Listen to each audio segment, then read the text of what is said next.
नमस्कार, मैं बालकृष्ण और आप देखना शुरू कर चुके हैं न्यूज पर हेडलाइंस। आज जीवन बचाना है तो पर्यावरण बचाना जरूरी है और आपको गांव की स्वस्थ ग्राम की परिकल्पना भी करनी पड़ेगी, क्योंकि अगर गांव स्वस्थ होगा तो खुशहाली भी आएगी।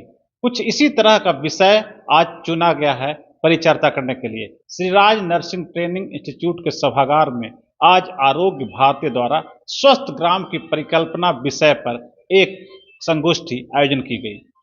तभी आएगी हरियाली, होगी जब पौधों की रखवाली।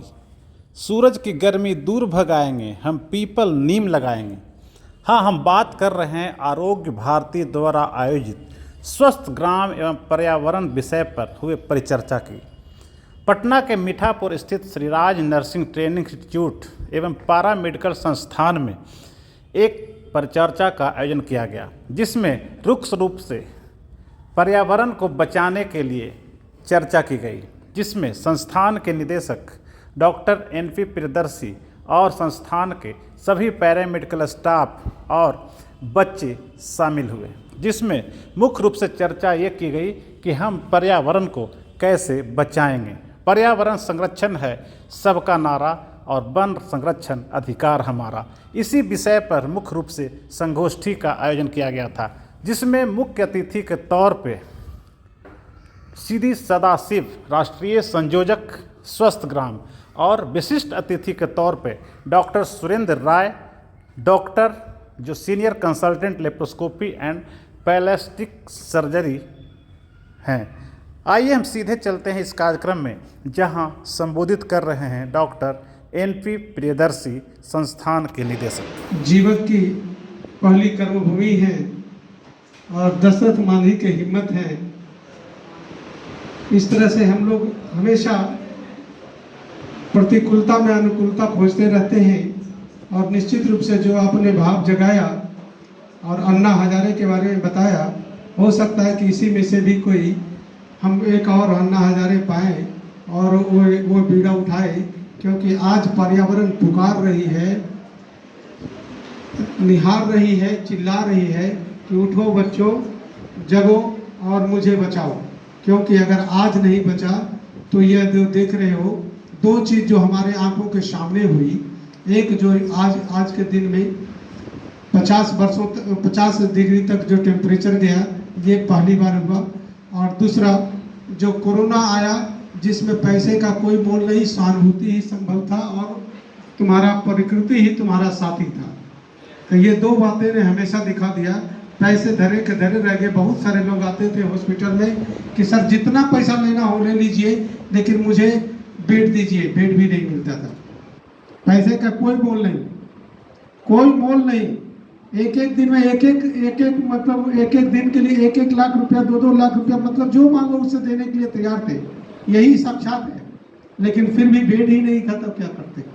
किसी को तब समझ में आया था प्रकृति का मूल क्या है, ऑक्सीजन का मूल क्या है। जब हमें ऑक्सीजन हमें मुफ्त में दिया जा रहा है तो उसका मोल नहीं समझ रहे। निश्चित रूप से यह अमूल्य है और इसका कोई मोल नहीं चुकाया जा सकता है।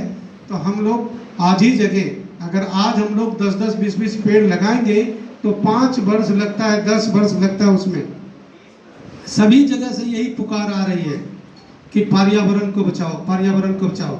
अगर तुम बचना चाहते हो तो पर्यावरण को बचाना होगा, नहीं तो आने वाली पीढ़ियां हमें कोसेगी, तुम्हें कोसेगी। हम तो शायद किसी तरह से इस मंच पर बैठे वाले लोग किसी तरह से जिंदा निकल पाएंगे, लेकिन तुम लोग को अगर इस तरह से अगर चलते रहा तो हड्डी में दिखोगे और वो कहीं पर गिरा हुआ दिखेगा। इस तरह से अगर बचाना है तो आज ही सजग होना होगा और पेड़ों को लगाना होगा। हम साथ साथ स्वास्थ्य के साथ साथ प्रकृति को भी स्वस्थ करना होगा, तभी हमारा जीवन समुचित होगा। और यह काम गांवों से शुरू होता है।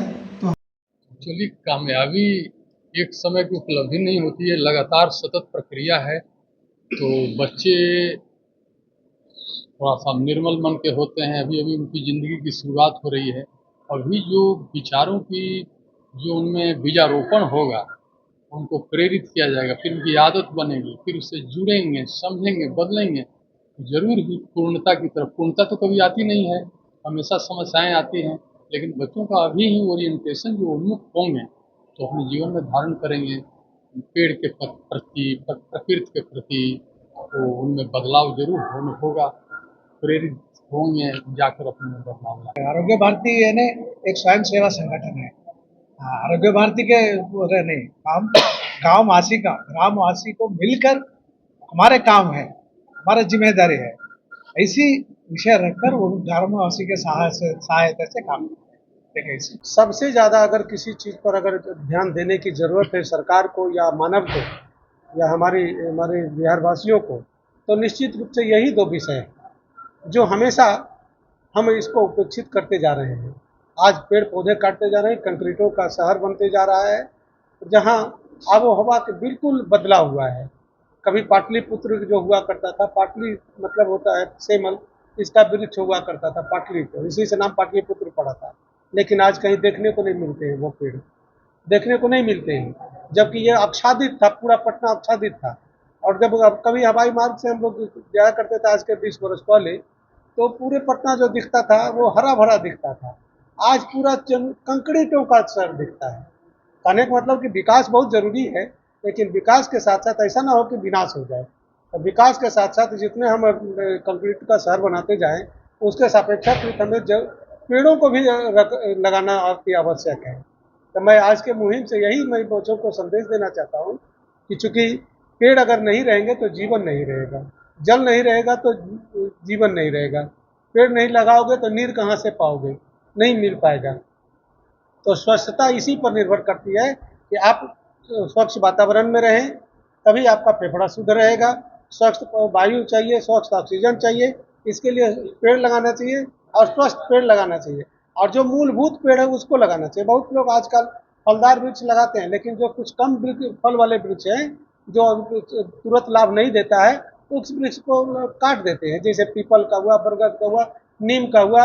ये सब वृक्ष को लोग समझता है कि अब उपयोगी नहीं है, जबकि ये सबसे ज़्यादा उपयोगी है। ये फल कुछ समय के लिए देता है, लेकिन ये ऑक्सीजन तो हमेशा निरंतर देते रहता है। पीपल का वृक्ष, बरगद का वृक्ष, ये सब जो है कई सिलेंडर रोज ऑक्सीजन देता है, और एक एक सिलेंडर को इतने में खरीदते हैं और वो लगातार अनवरत देते रहता है।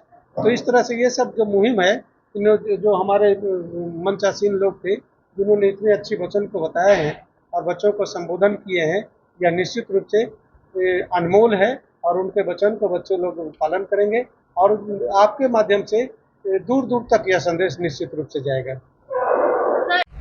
अगर आपको ये खबर अच्छी लगी तो चैनल को सब्सक्राइब करना नहीं भूलें और बेल आइकन जरूर दबाएं।